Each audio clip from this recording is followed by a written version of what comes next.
Namaste to all of you. Different integration and ALS. Already these two chapters almost all over. Okay. Now in detail, few points will be there from the exam point of view and IIT exam point of view. Those points I will give clarity. Here, for example, in different integration, if they given integral a to b f of x dx, first point is one. Integral a to b f of x dx. Here, these a comma b are the limits for the integral variable x. Okay. With one example, I will explain. For example, integral 1 to 2 x derivative of log x. If they given like this, integrate the value integral 1 to 2 x into derivative of log x. So here the one important point is, here if you observe integral a to b f of x dx, here a comma b are the limits which are assigned to the integrate variable x. So here also the important thing is derivative of log x means here 1 comma 2 are the limitations for the log x is the value. So how you can evaluate this value? So which is equals to integral 1 to 2 x into derivative of log x. This is the given bit. So for log x, 1 is the lower limit, 2 is the upper limit. So whenever in order to integrate this function, you have to change the limitations also. How you can change the limitations? So here, if log x is equals to 1, if log x is equals to 1, then what is x value will be e power 1.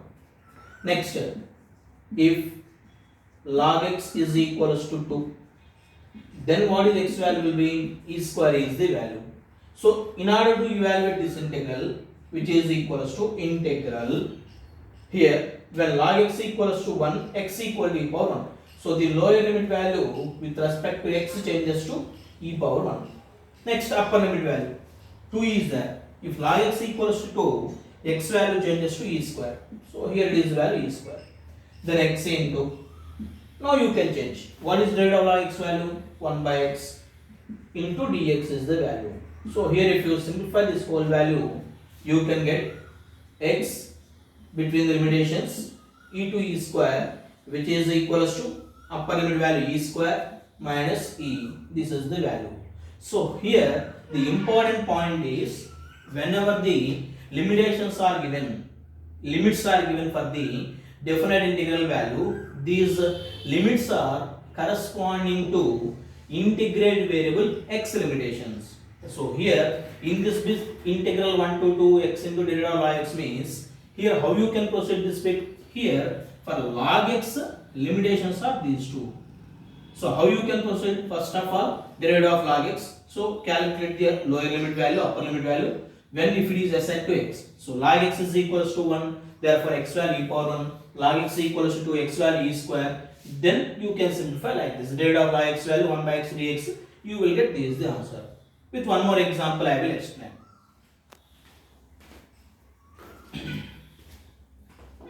Next example here it is.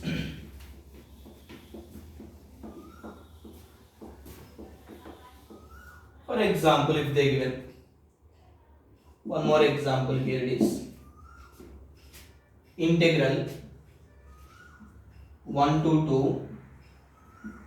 2 sin x into derivative of sin x. Okay, if they given here, if x is equals to 1, x is equals to 2. Observe this bit. In this bit here particularly they mention, here these are the values assigned to x. So in this case, directly how you can proceed, since here they given x is equals to 1. So this value x is equals to 1 to 2 sin x. This value derivative of sin x. What is derivative of sin x value? Cos x into dx is the value. If you simplify this value, it will be 1 by 2 integral 1 to 2 Sine 2x dx is the value which is equals to 1 by 2. Integral sine 2x value nothing but minus cos 2x by 2 is the value between the limitations 1 to 2. So this value changes to minus 1 by 4. When you apply the upper limit value, this value changes to cos 4. Next value minus cos 2. Like this you will get the answer. So if they mention here what is the difference between the previous bit and this bit now? In the previous bit they didn't mention this point if x equal to.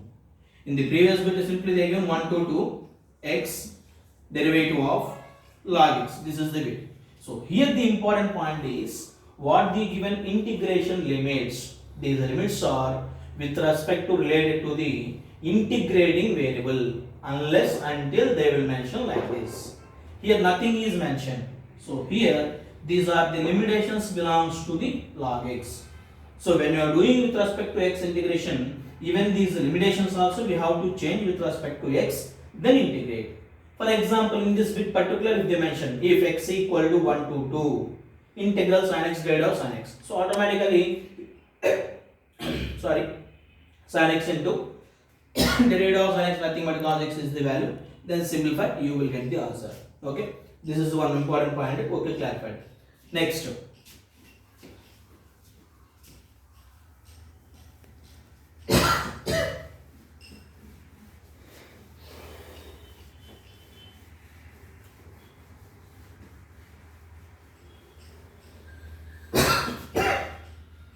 now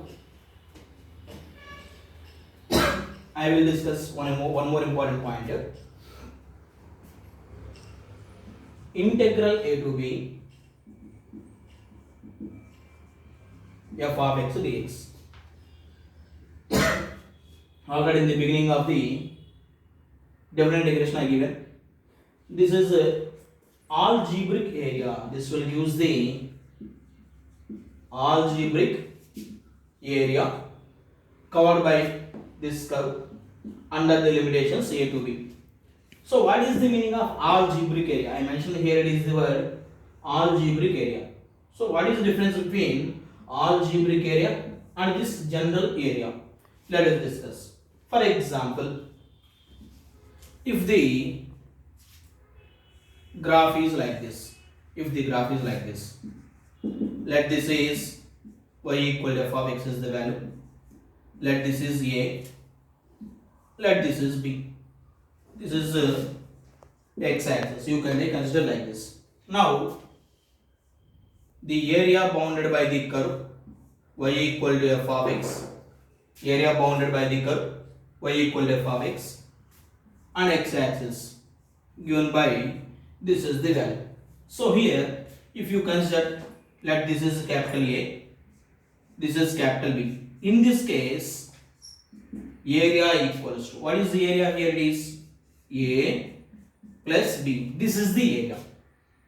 If you calculate integral a to b f of x dx, if you calculate this value, what you will get here? This is important point. Generally, if they will mention what is the area covered by the region f of x under the limitations a to b, directly if you consider this is capital A, this is region is capital B, then area equal to a plus b. But if you evaluate this value, integral a to b f of x dx, what you will get? So here integral a to b, since the region is above x axis, since the region is above x axis, here you will get capital A as it is.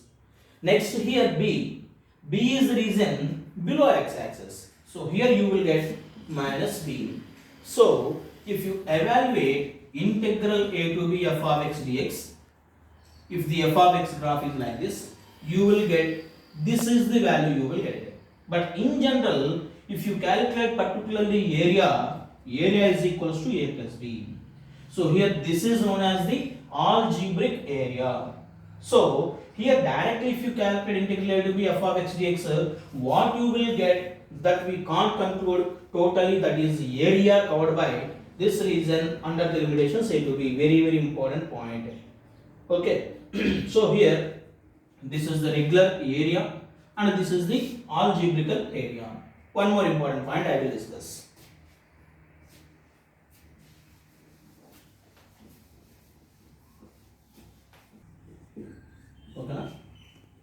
Next point, for example, if the graph is like this, here x equals to a, this is x is equals to b, let this x axis, and the graph is y equal to f of x. Now, within this case, if this is the region, we can consider it as some capital A. Now, in this case, if you calculate integral a to b f of x dx, what you will get here? Integral a to b f of x dx is nothing but capital A only you will get. In this is the special case. Special case means if the entire graph is lies above the x-axis, then within this case, what you got here? This is nothing but the area. So within this case, area and the algebraic area will be both are equal. Next graph. For example, if the graph is like this, let this is x equal to a, let this is x equals to b, let this is x-axis, let this is the region, and the curve is given by y equal f of x, let this is capital A. In this case, if you calculate a to b f of x dx, what you will get a to b f of x integral value? Since the region is below x-axis, so the overall value equals to here minus a you will get, but actually the area is equals to a is the value. Okay, so this is the difference between the different integration and areas. So here one important point is directly if you calculate the value integral a to b f of x dx, maybe sometimes you will get directly region area a if the entire the curve is lies above x-axis. If that is a special case, in that case it will not give the area. Due to that reason, integral a to b f of x dx, which will give the algebraic area. Algebraic area is different and area is different. Why means different case will be there. Okay, this is one case. On a previous point is also one more point. Okay, next.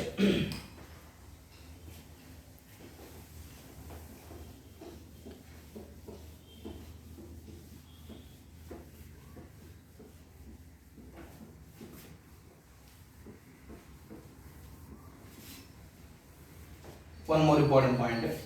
For example, the curve f of x is continuous in the interval a to b, and f of x should be greater than or equal to 0, and integral a to b f of x dx equal to 0. Then regarding this f of x, what we can conclude? This is the one more important point. For example, f of x is the continuous function in closed interval ab. So continuous function means, for example, if you take, let this is the x-axis, somewhere here it is a, let it be b. Continuous. Continuous means without breaking, you can plot the graph, entire graph, f of x graph, within this interval from a to b. That too, f of x greater than or equal to 0. Greater than or equal to 0 means maybe it may touch or completely lies above the x-axis. Means maybe the graph will be, you may take like this, somewhere like this, like this. So f of x greater than or equal to 0 means like this. Maybe few points it may be 0 and few points completely lies. Now if you calculate this value, integral a to b f of x dx equal to 0 they given. From the graph, is it possible or not? 100% that is not possible. So within this case, within this is the special case, what the area and algebraic area should be positive, but here equal to 0 they given. Then what is f of x value? Conclusion. Then what is obviously f of x value? it is only possible f of x is equals to 0 only. Means the graph of the function is, if you consider this the x-axis, the graph is like this only. Nothing but y is equals to f of x is equals to 0. Comparative point of view, they will frame the bit like this. If f of x is the continuous in closed interval AB and f of x greater than or equal to 0, and the integral a to b f of x dx equal to 0, then f of x equal to dash. Options they will give equal to 0 they will give, and equal to some constant function they will give v constant, and the option somewhere 5 like this they will give. Then which we can say here equal to 0. Maybe if you proceed constant function also you can mark it. So comparative point of view, one more important point this one. Next one more point.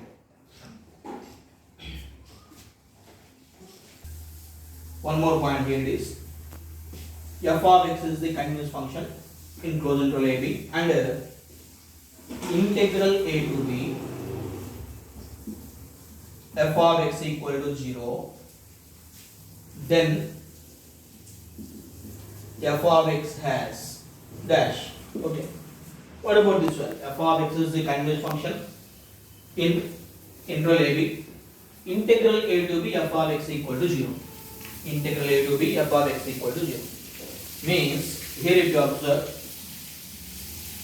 let this is the x-axis. So here integral a to b f of x equal to 0. So means if you take like this is a, this is b, and that too in this case they didn't mention f of x greater than 0, f of x less than 0, f of x equal to 0, that they didn't mention. Simply they given f of x is a continuous function in closed interval AB and integral a to b f of x equal to 0 they given. So means maybe the graph will be like this. Chances there na? So here if you observe this region and this region, this is the positive region, this is the negative region. Maybe automatically here if you evaluate this value, integral a to b f of x dx, if these two quantities are equal, automatically you will get this value equal to 0. Or what is the next one more possible case? Maybe the graph is like this, and here maybe like this also you may take it. Like this is x equals to a, maybe x is equals to b, then region, this region plus this is the region plus this is the region plus this is the region. So in this case also, this is a positive, this is a negative, cancel, this is a positive, this is negative, cancel. So maybe in this case also you may get the value integral a to b f of x dx is equals to 0. But either this is the case or this is the case. What is the point? F of x is the continuous graph, no breakings. Without lifting your pen or pencil, you can plot the graph like this. Then regarding this f of x, what we can conclude? Here f of x has, in this case, one time it cuts the x-axis. One time it cuts the x-axis means it has the at least one root here. So here f of x is equal to 0 has at least one real root. This is the conclusion. So here f of x equal to 0 has at least one real root. Why I mention at least one real root? Here you are getting one root, but maybe the graph is like this. Here how many times the graph cuts the x-axis? Here 1, 2, 3. So in this case f of x equal to 0 has the 3 roots. Maybe for our convenience we can plot the graph like this also. So here also let this is, if you consider this is A, let this is B. In this case also maybe the sum of the areas means the algebraic area is equals to 0 in this case also. But here how many times cuts the x-axis? 1, 2, 3, 4, 5, 6 times. So due to that reason, here one more important point, comparative point of view. If f of x is a continuous function in interval a to b and integral a to b f of x equal to 0, then regarding f of x, what we can conclude? F of x equal to 0 has at least one real root. Geometrically, if they mention this point and this point, then geometrically we can draw diagram like this. And algebraically, what is that meaning? F of x equal to 0 has the at least one real root. At least why I mention here, maybe in this case also algebraic area will be 0. In this case also algebraic area equals to 0. So these also comparative point of view. One more important point. Then they will ask f of x is continuous in AB and integrated by f of x equals, then f of x has dash. They will give at least one real root. Second, no real root. Third one, only complex roots. Fourth one, none of these. They will mention like this. So automatically, which one is the option? At least one real root it has. Okay. Thank you.